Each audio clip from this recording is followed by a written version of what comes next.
All right, kicking it with Jason. Story time here about how I put up, I think, about 50 videos on YouTube in the last like 2 weeks. So what happened was, I haven't been on YouTube.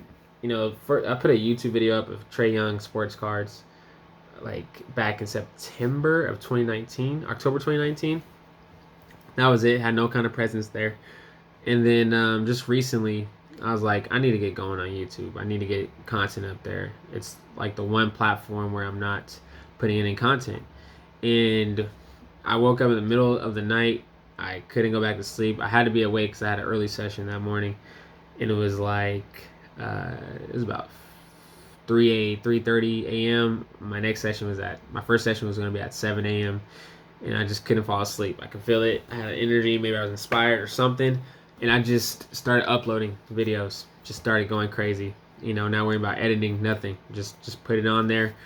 Went crazy, and it was cool. Like some videos got like 400 views, 300 views. There's a video that has 2,000 views. That was crazy. I don't know how that happened, but it did. I think it was one of my kickboxing videos talking about my free kickboxing online videos, and that was just so cool. So I got like, not all of them are public right now. They're just, a lot of them are sitting in the library, unlisted. Because I have to put the title, I got to put the tag in it, in the description, all the links, so people can find me at all my social media platforms. But yeah, I just went crazy, just post it, and that's the beauty of making content, is that you can piggyback off it on other platforms, and you can leverage it in so many ways. Like, when I'm listening to a video, I can take things that I said and turn it into a tweet, turn it into an article, turn it into some kind of post, take the videos, turn them to smaller videos, and then those videos turn into YouTube videos and podcasts and things like that. So it's just so cool and important to make content, because it's a part of building brands, part of communicating, it's a part of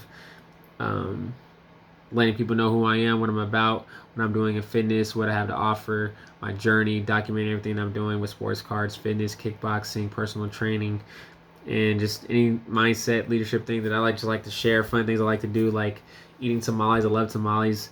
I did a cool little tamale dancing video today on TikTok, and all the interviews that I've done is super cool. I know my friend Kyle wants to get on and talk Phoenix Suns and Devin Booker, so I'm excited to do that one.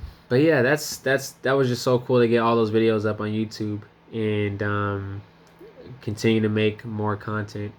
And like, one of the things I'm really concentrating on is my free online kickboxing class. I want to uh, build that and just reach a few customers, get a handful of customers, handful of clients that want to work out at home, that want a better home workout experience, that want to learn kickboxing, that want a great trainer that can teach them how to kick and punch or get a good workout.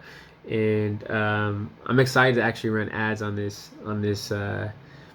around videos around this, and to reach people in certain cities and demographics, and everywhere. Like, I don't know if I want to just focus local. I can pick a certain city, like market in Miami for whatever reason, because I think Miami's cool, or New York City because I think New York City is cool. Like, I can run ads specifically for that city, and I think that would be cool. Or just run ads here because this is my backyard, right? And just, it'd be cool to, once we transfer into getting back into the gym and training in person, that relationship can go from online to a closer, real, physical relationship. So that's a plan there. And sessions have been good. I'm so grateful for everybody that chooses me as a trainer, that chooses to work with me, that believes in me, that puts their money, their trust, their time, and they're all into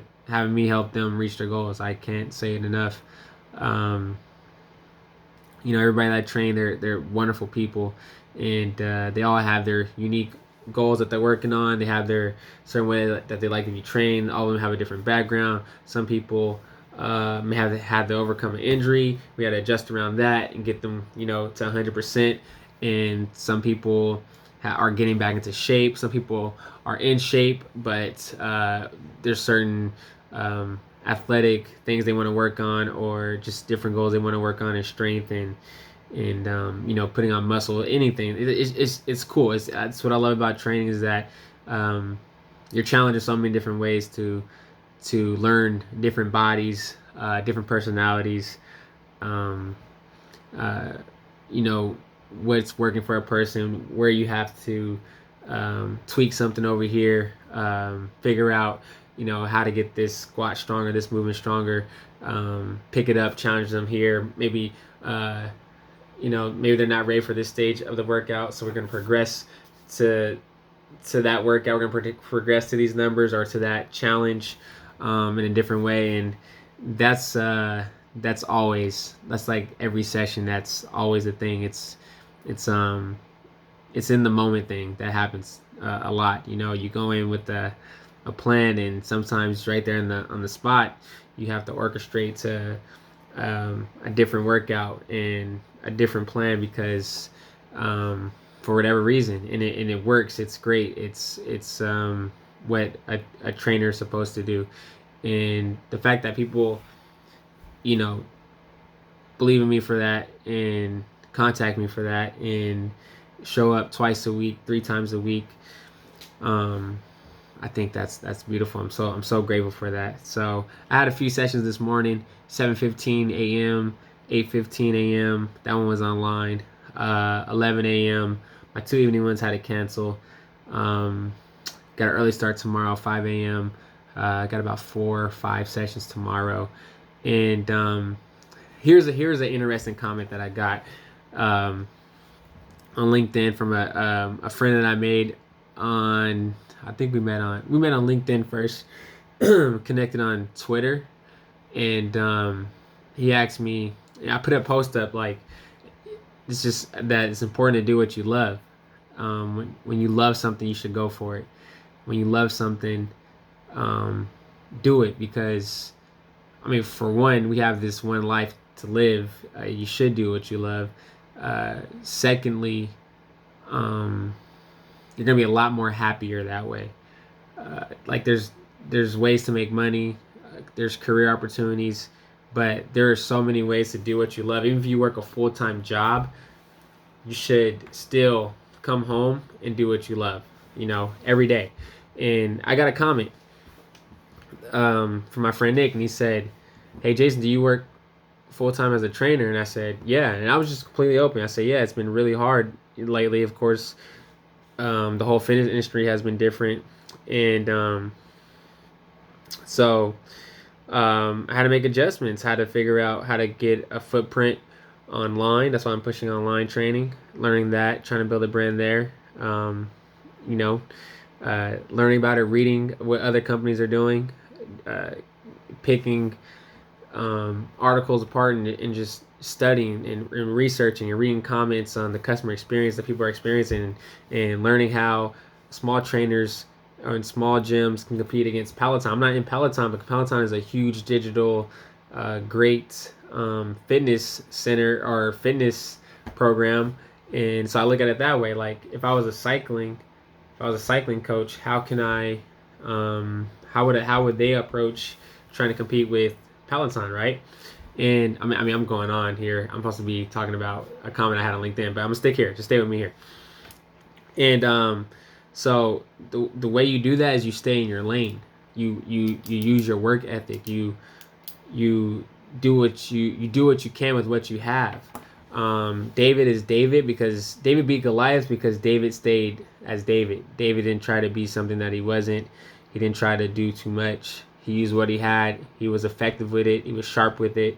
He was intentional with it, and it worked to take down the giant. And there's no way I'm trying to take down a giant, but I'm staying in my lane. I'm using my work ethic, my knowledge, my expertise, my willingness to learn, to work, to bring value and a service and creativity, innovation, and that's important. Is that even when you're a small guy, you cannot compete with bigger companies. You know, me as a trainer, I can't compete with franchise gyms. I can't compete with big fitness people online. I'm Jason. Jason stays Jason. Jason stays in his lane. Jason does his personal training. He's learning how to do online training, and I do it as best as I can with the 1, 2, 3, 4, 5, 10 people that I have. I give them all the care, attention that I possibly can, and that's how I win. That's how I win in my lane. And so I've been doing that. I've been doing a lot of reading on how, if I was like a cycling coach, how would I be able to still build a cycling business um, with Peloton just crushing it, killing it. And so any trainer, any small guy trainer like me, you should do that. Lean on your work ethic, lean on your tools. Just press record on your phone, get to work, get on Zoom. Don't worry about lighting, special equipment. If you don't have the money, like, you can't market it super wide like Peloton can, but you can run a few ads.